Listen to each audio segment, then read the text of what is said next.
I am Linda van Tilburg, and with me today is Moeletsi Mbeki. He's a political analyst from South Africa and a very good voice to speak today about the coalitions that might be pending in South Africa and the fact that the ANC lost its majority for the first time in 30 years. Welcome to NSN, Moeletsi Mbeki.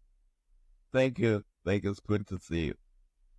Well, first of all, can we just track back a little bit before we discuss of what might happen next? Were you surprised at the result that the ANC lost its majority? No, I was not surprised. This was, there were all the signs that the ANC was losing the support of a big part of the population and a big part of his voting constituency, especially in the metros, in the big cities in the country. This started to show in 2016, I think, during a local government. Then the ANC lost a majority in the big cities, in Gauteng, in Johannesburg, in Pretoria, in Port Elizabeth, then in the Eastern Cape. So the population, which had been a core constituency of the ANC, which is the black middle class and sections of the black working classes, are progressively becoming disenchanted with the ANC government. So I wasn't really surprised that it lost its majority. So what happens now? There's a lot of talk about negotiations, a government of unity, a coalition. Does the ANC need a coalition to be able to govern? Well, it needs some. Technically, it does not need a coalition. The Constitution says that after 14 days, the new members of parliament must meet and elect a president. That's all that the Constitution says. It doesn't say they must elect somebody from a party with 51% of the votes.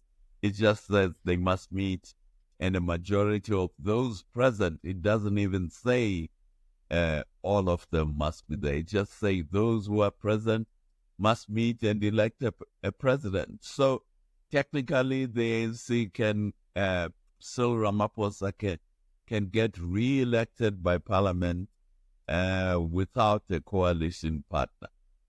Okay, in order to rule, he will have to have maybe case-by-case agreements with some party or parties to be able to pass, for example, the budget and those kinds of things. But strictly speaking, it doesn't have to have a coalition. Isn't that going to be quite an unstable government?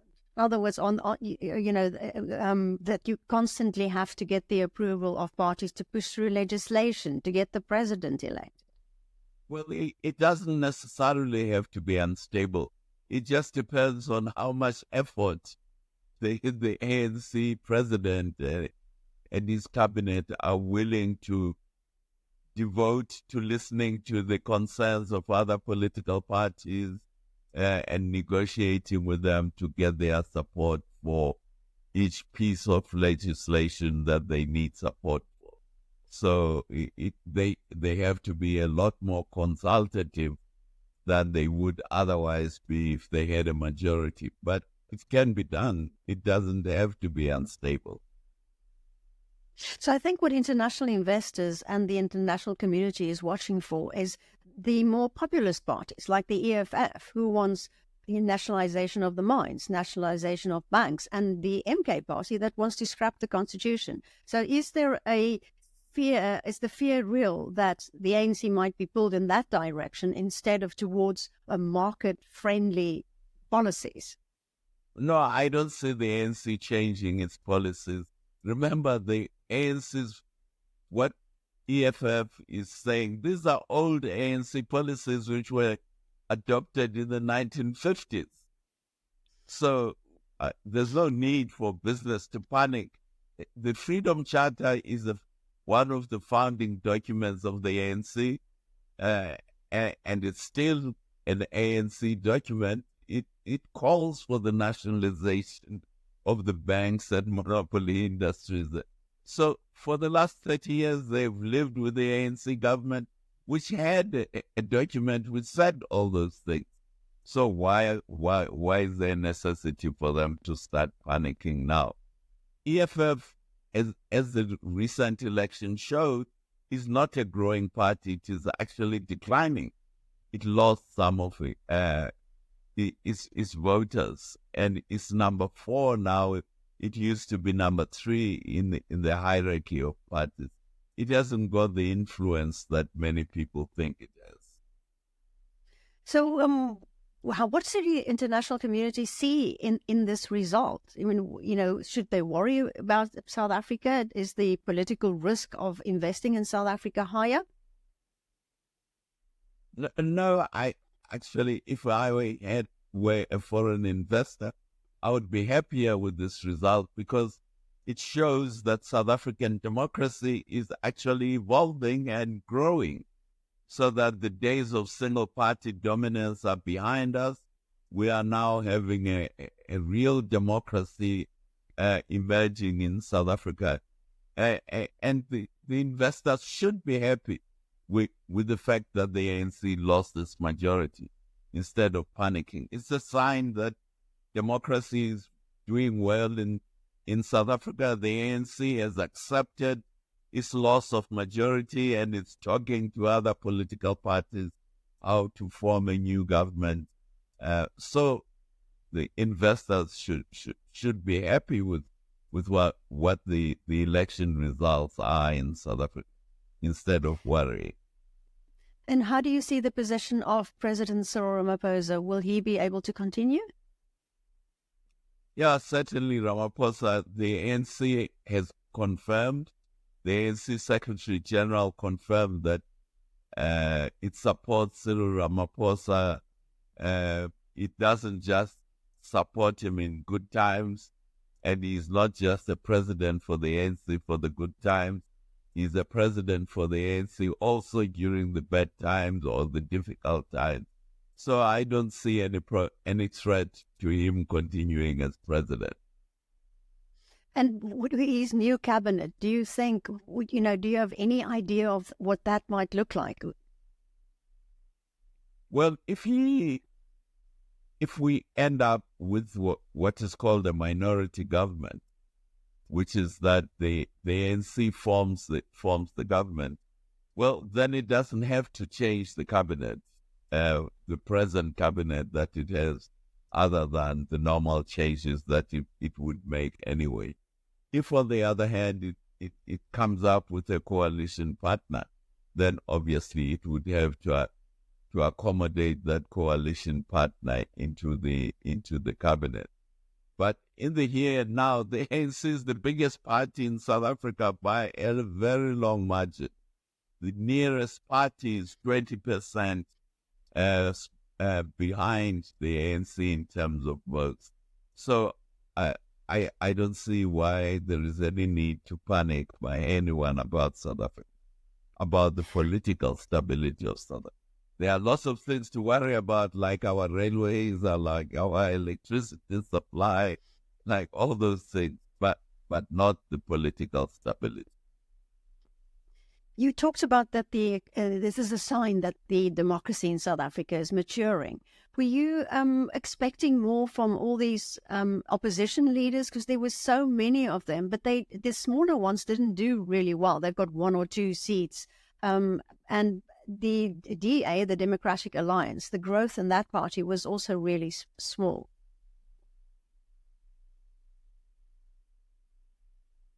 No,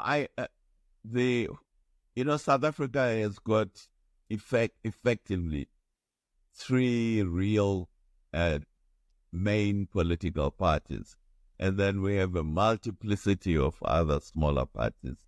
I don't think this is an obstacle to governance in South Africa, the huge number of parties.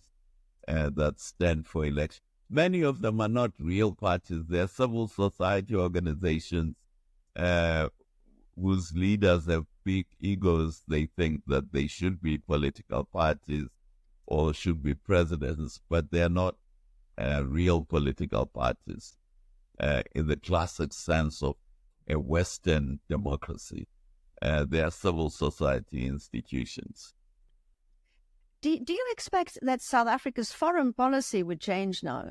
No, because South Africa says it's unaligned, but there is a perception in the West, in some issues, that it seems to be siding more towards Russia. The fact that it's not condemning the Ukraine war. No, I don't think there is going to be any change in South Africa's foreign policy. In fact, foreign policy wasn't part of this whole election campaign. There was no foreign policy discussion it was all about domestic issues. So I don't think there'll be any changes there. You are one of the people who say that some of the policies of the ANC is putting a brake on the economy, such as Black economic empowerment. What would you like to see, and what do you expect the ANC to do in terms of these policies that is, some analysts say, is restricting the economy? No, I don't expect the ANC to change its policy of Black economic empowerment. In fact, in the last rally before the elections, President Ramaphosa emphasized that the policy of Black economic empowerment of the ANC stays and is going to be discontinued. It's not going to be discontinued. So that I don't expect any changes on that front. And any changes in terms of the war that is fighting in the DRC, that the participation of SADC forces in Mozambique? Any changes you expect there?